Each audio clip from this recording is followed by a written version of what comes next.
नमस्कार, आदाब। हमारे डिजिटल प्लेटफॉर्म में आपका स्वागत है। इजराइल और ईरान के बीच छिड़ी जंग 13 जून से शुरू होकर अब और भयानक हो चली है। रात हो या दिन हो, मिसाइलें और ड्रोन की गड़गड़ाहट थमने का नाम नहीं ले रही। इजराइल ने ईरान के 2 बड़े कमांडरों को मार गिराया तो ईरान ने तेल अवीव और हाइफा पर मिसाइलों की बारिश कर दी है।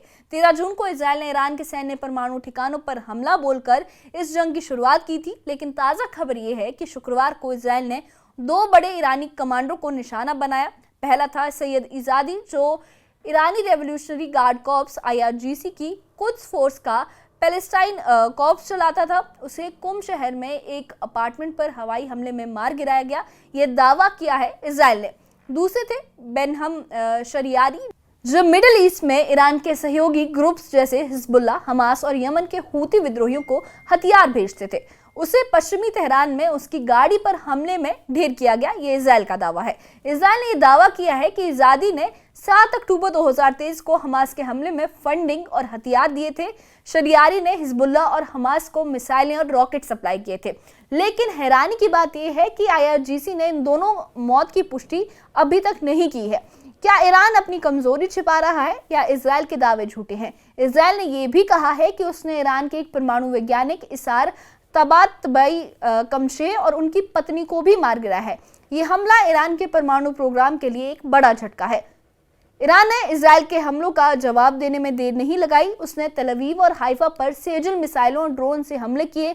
रात हो या दिन, ईरान की मिसाइलें और ड्रोन गड़गड़ाते हुए इजराइल के शहरों में लगातार तबाही मचा रहे हैं।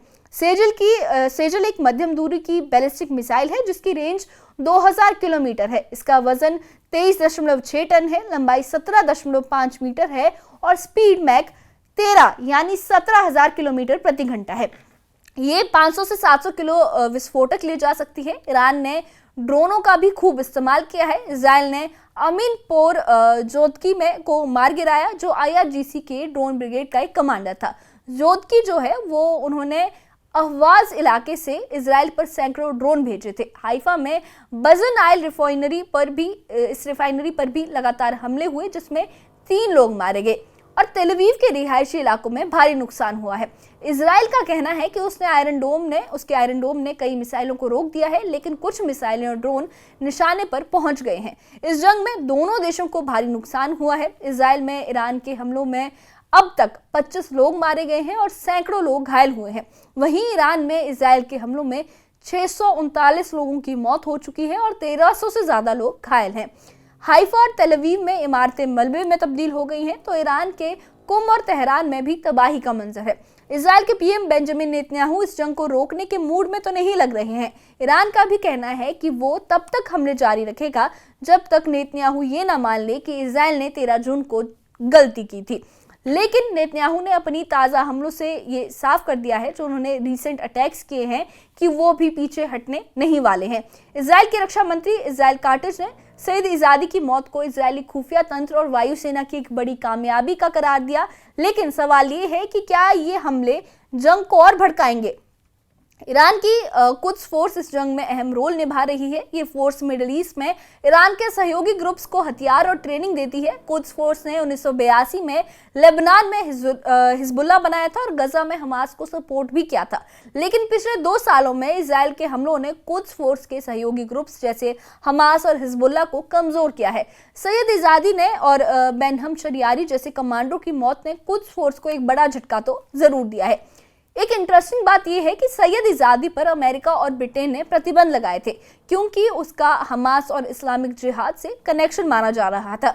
लेकिन ईरान का कहना है कि वो इजराइल के खिलाफ अपनी जंग तब तक जारी रखेगा जब तक नेतन्याहू माफी नहीं मांगते। क्या ये जंग अब प्रॉक्सी ग्रुप्स के जरिए और फैलेगी? इस जंग ने दोनों देशों में तबाही मचाई है। इजराइल के शहरों में मलबा बिखरा है, तो ईरान के परमाणु ठिकाने और सैन्य अड्डों पर भी धुआं उठ रहा है। ईरान के वैज्ञानिक इसार तबातबाई कमशे की मौत ने उसके परमाणु प्रोग्राम को भी और कमजोर कर दिया है। लेकिन ईरान की सेजल मिसाइलें और ड्रोन दिन रात इजराइल पर कहर भी बरपा रहे हैं। ये जंग अब सिर्फ इजराइल और ईरान तक सीमित नहीं रह गई है। तेल की कीमतें बढ़ रही हैं और मिडिल ईस्ट में तनाव अपने चरम पर है। सवाल ये है कि क्या ये जंग रुकेगी या ये एक बड़े युद्ध की शुरुआत है? इजराइल की जिद है और ईरान का गुस्सा है। इस जंग को ये कहां लेकर जाएगा? इस बारे में ये पूरी कहानी इजराइल और ईरान की जंग की है, जो लगभग 9 दिन इस जंग को हो चुके हैं, हफ्ते से ऊपर इस कॉन्फ्लिक्ट को हो चुका है। सेजल मिसाइल की गड़गड़ाहट है, कमांडरों की मौत है और दोनों देशों में तबाही मची है। ये जंग अब हर किसी की चिंता बन चुकी है।